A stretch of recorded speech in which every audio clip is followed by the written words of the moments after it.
Saudara-saudari, adik-adik, Bapak Ibu, para sahabat Tuhan Yesus di Paroki Santo Yosef Medari dan di Stasi Santo Thomas Yegan, juga para sahabat Tuhan Yesus dimanapun Anda berada, berkah dalam, salam sehat selalu, semangat selalu, dan senantiasa berbahagia. Marilah kembali kita belajar ilmu sejati pada hari Rabu, tanggal 31 Agustus tahun 2022, hari biasa pekan ke-22.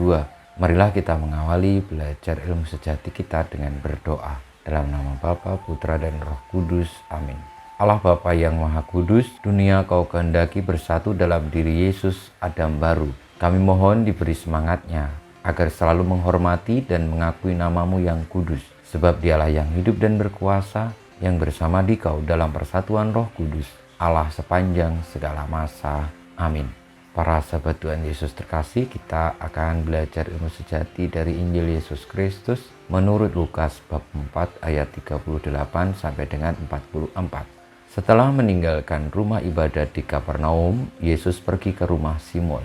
Adapun ibu mertua Simon sakit demam keras, dan mereka minta kepada Yesus supaya menolong dia. Maka Yesus berdiri di sisi wanita itu, lalu menghardik demamnya. Segera penyakit itu meninggalkan dia. Wanita itu segera bangun dan melayani mereka. Ketika matahari terbenam, semua orang membawa kerabatnya yang sakit kepada Yesus. Ia meletakkan tangan atas mereka masing-masing dan menyembuhkan mereka. Dari banyak orang keluar juga setan-setan sambil berteriak, "Engkaulah Anak Allah." Tetapi dengan keras Yesus melarang mereka berbicara karena mereka tahu bahwa Ia Mesias. Ketika hari siang, Yesus berangkat ke suatu tempat yang sunyi, tetapi orang banyak mencari Dia. Ketika menemukannya, mereka berusaha menahan dia supaya jangan meninggalkan mereka. Tetapi Yesus berkata kepada mereka, "Juga di kota-kota lain aku harus mewartakan Injil Allah, sebab untuk itulah aku diutus." Dan ia mewartakan Injil dalam rumah-rumah ibadat di Yudea. Demikianlah sabda Tuhan, terpujilah Kristus. Para sahabat Tuhan Yesus yang terkasih, Tuhan Yesus diutus di tengah-tengah dunia untuk mewartakan Injil Allah, artinya kabar gembira dari Tuhan Sang Pencipta alam semesta ini. Sebagaimana manusia di dalam menjalani hidup menemukan atau berjumpa dengan berbagai macam cerita kisah yang tentu ada kisah suka maupun duka, ada tantangan, ada kesulitan, namun juga penuh berkah. Tuhan Yesus hadir di tengah-tengah dunia, hendak membawa warta sukacita, kabar keselamatan, bahwa meskipun di dunia ini manusia menjalani hidup dengan penuh tantangan, kesulitan, bahkan tadi dikisahkan dalam Injil juga banyak orang-orang sakit datang kepada Yesus. Ibu mertua dari Petrus sendiri juga sedang sakit demam. Kabar gembira membawa kepada manusia peristiwa keselamatan.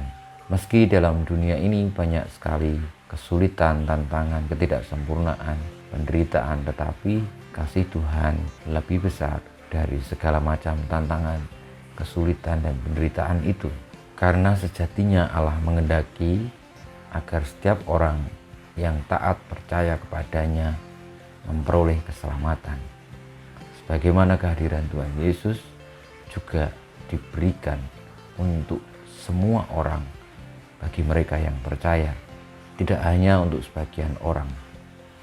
Tuhan Yesus tidak hanya berpihak pada satu kelompok saja atau suatu daerah saja, tetapi ia beranjak juga ke kota-kota lain.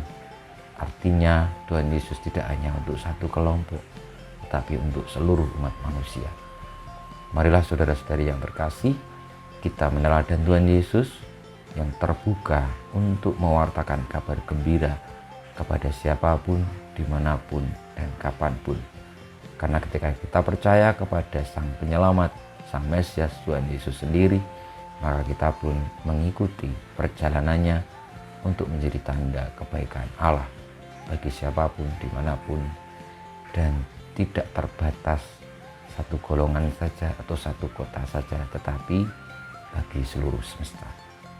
Kemuliaan kepada Bapa dan Putra dan Roh Kudus seperti pada permulaan, sekarang, selalu, dan panjang segala abad. Amin. Ya Yesus, jadikanlah hati kami seperti hati-Mu. Tuhan bersama-Mu dan bersama Roh-Mu, kita semua hidup kita, perjuangan kita untuk terlibat di dalam mewartakan Injil Tuhan yakni kabar sukacita keselamatan Tuhan bagi semesta, senantiasa dibimbing, dilindungi, diberkati Allah yang Maha Kuasa, Bapa, Putra, dan Roh Kudus. Amin.